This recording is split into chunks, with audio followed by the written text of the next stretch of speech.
Bien-aimé, as-tu remarqué que les jours passent vite? Tout va si vite? Nos pensées même sont sous cette influence. Et c'est là où nous devons dire stop. Pourquoi? Parce que nous pouvons tomber si facilement, si rapidement dans le jugement. Vous rappelez-vous de la femme adultère dans la Bible?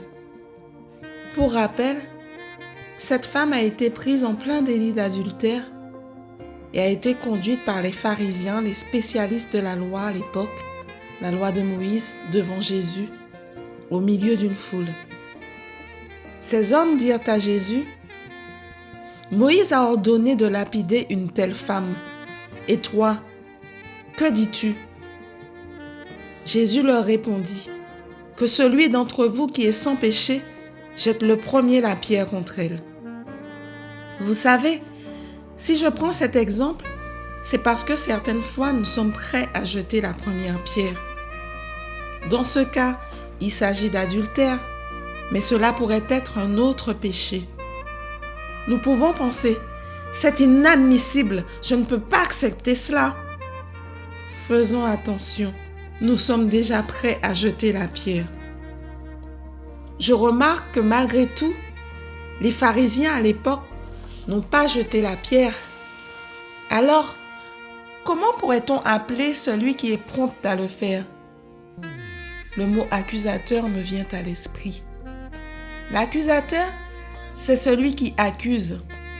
C'est la signification grecque du mot diable. Et oui, ça va très loin cette affaire. C'est pour cela que je me mets en garde d'être au rang des accusateurs et que je partage avec toi cette exhortation. Alors, ne nous précipitons pas. Faisons attention d'être dans de bonnes dispositions pour ne pas condamner des âmes que Dieu lui-même n'a pas condamnées. Cela ne veut pas dire que celui qui pêche a libre cours à son péché. D'ailleurs, ce jour-là, Jésus même a dit à la femme: va et ne pêche plus. Faisons donc toutes choses avec discernement et la grâce que nous accorde Dieu par son Fils Jésus-Christ. Car personne ne peut tromper Dieu.